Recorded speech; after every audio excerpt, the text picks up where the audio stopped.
Kisah seorang nelayan Indonesia ini kini dielu-elukan bak Superman di Korea. Sugianto, pekerja migran asal Indramayu, bukan hanya mencari nafkah, tapi juga menjadi pahlawan di mata warga Korea. Reaksi warga Korea? Mereka menganggapnya lebih dari sekadar pahlawan. Mereka berterima kasih karena Sugianto telah menyelamatkan warga mereka, saudara mereka sendiri.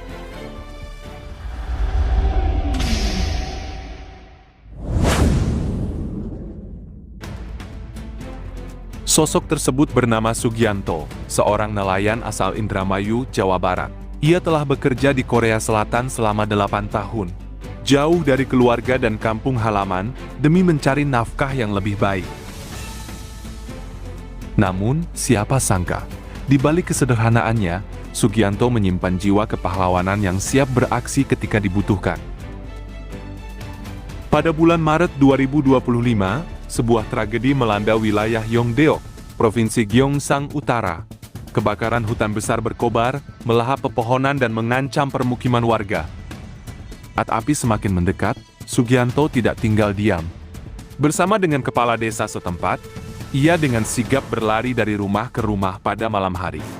Bayangkan, di tengah kegelapan malam dan kobaran api yang semakin membesar, Sugianto berjuang menyelamatkan nyawa puluhan warga lanjut usia yang sebagian besar sedang tertidur lelap dan kesulitan bergerak.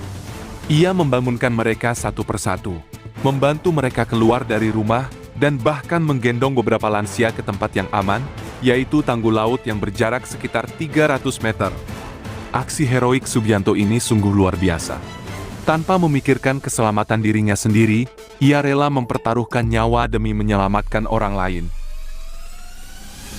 Ia adalah contoh nyata dari seorang pahlawan tanpa tanda jasa, seorang pekerja migran yang telah menunjukkan bahwa kemanusiaan tidak mengenal batas negara atau status sosial. Jadi awal terjadi kebakaran itu udah 3 hari sebelum kejadian. Awalnya kan sekitar perjalanan 2 jam, 3 jam lah ke daerah yang terbakar. Cuman kena angin dari arah darat ke laut, 3 hari makin kesini makin kencang anginnya. Jadi yang nyampe sini kebakarannya gitu. Jadi ya kayak rumah-rumah penduduk aja biasa gitu. Cuman kan kebanyakan di sini umurnya 80, 90-an. Jadi lari aja jalan aja susah. Enggak, ya kurang baik lah, jalan aja kurang baik, apalagi suruh lari gitu. Pas evakuasi itu awal ada informasi itu, informasi kan masih jauh, masih sekitar berapa puluh menit ke depan. Awalnya itu dari asap kan pertama awal kan datang itu warnanya putih. 30 menit ke depan itu kok makin kesini warnanya kok makin hitam sampai mata pun pedih gitu, apalagi hidung kan sakit, mata pedih, hidung sakit, tenggorokan sakit loh. Aku keluar pakai masker, terus bangunin telepon kepala desa sini, suruh bangun, suruh keluar. Pas jam 9.30 ada pemberitahuan cuaca kalau kebakaran udah nyampe daerah Yeongdeok. Nah, terus saya kan langsung bergegas naik, terus lari ke sana kemari buat ketukin pintu para lansia. Ada yang nggak denger. Yang dramatisnya itu pas sekitar jam setengah 11 lansia berakhir. Udah nggak denger, ada telepon, diem aja, malah duduk di ranjang aja, tinggal duduk aja di ranjang. Aku gedor-gedor pintu juga nggak keluar. Ya udah aku terpaksa langsung masuk aja kan, langsung buka pintu kan. Padahal kan langsung buka pintu kan nggak sopan, cuman karena keadaan mendesak aja demi keselamatan masyarakat sini aja gitu. Aku langsung, ayo nek cepet keluar, pakai baju, pakai jaket, pakai masker. Kenapa, kata dia, kenapa? Lihat saya kan, kenapa? Terus nggak dengar lagi, ada api di belakang, di bukit udah menjalar, api udah ke belakang bukit gitu. Terus aku tarik keluar, terus udah nyampe bukit, warna juga udah merah, dan listrik pun udah tidak ada listrik pada saat itu. Terutama gini Mbak, saya juga punya keluarga di rumah, punya nenek dan punya kakek. Nenek tinggal satu, kakek juga tinggal satu. Sedangkan saya di sini udah 8 tahun kerja di desa yang sama, nggak pernah pindah. Jadi masyarakat sini itu bagaikan keluarga saya juga yang di Indonesia gitu aja. Awalnya ya gini Mbak, awalnya apa, was-was juga, cemas juga, apakah tidak apa-apa, apakah gimana kan. Saat itu juga jam 10 malam udah tidak bisa telepon, udah tidak ada internet, udah tidak ada sinyal karena ya itu semua jaringan kan terbakar semua. Jadi pas pagi itu pergi ke pengungsian, saya kan 2 hari nggak tidur karena satu, apakah kapal tidak apa-apa, apakah rumah juga tidak apa-apa kan. Alhamdulillah rumahnya semuanya tidak apa-apa.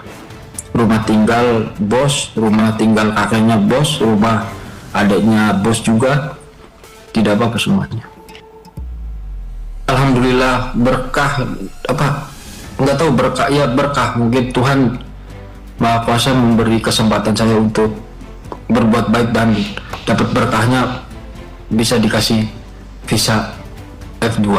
Belum ada karena anak saya masih umur 5 tahun. Kisah keberanian Sugianto ini tidak luput dari perhatian publik. Pemerintah Korea Selatan memberikan apresiasi yang setinggi-tingginya atas tindakan kemanusiaannya. Sugianto bersama dengan 2 WNI lainnya, yaitu Leo Dipio dan Vicky Saputra, yang juga turut membantu evakuasi, dianugerahi status residensi jangka panjang khusus atau visa F26 sebagai bentuk kontribusi luar biasa. Tidak hanya itu, Sugianto juga menerima medali kehormatan dan penghargaan langsung dari Presiden Korea Selatan saat itu, Lee Jae-myung, pada perayaan Tahun Baru 2026 di Istana Biru, Seoul. Sebuah momen yang sangat membanggakan bagi Sugianto, bagi Indonesia, dan bagi kita semua. Tindakan Sugianto telah menyelamatkan sekitar 60 warga desa tanpa cedera dan mengharumkan nama Indonesia di mata internasional. Kisah ini merupakan bukti nyata dari keberanian dan empati, dan telah diliput secara luas oleh media di Indonesia maupun Korea Selatan. Kisah seorang nelayan Indonesia ini kini dielu-elukan Mbak Superman di Korea. Sugianto, pekerja migran asal Indramayu, bukan hanya mencari nafkah, tapi juga menjadi pahlawan di mata warga Korea. Reaksi warga Korea? Mereka menganggapnya lebih dari sekadar pahlawan. Mereka berterima kasih karena Sugianto telah menyelamatkan warga mereka, saudara mereka sendiri.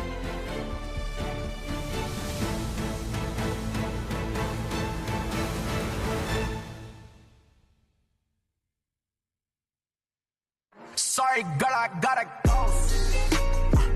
Yeah, you know this ain't the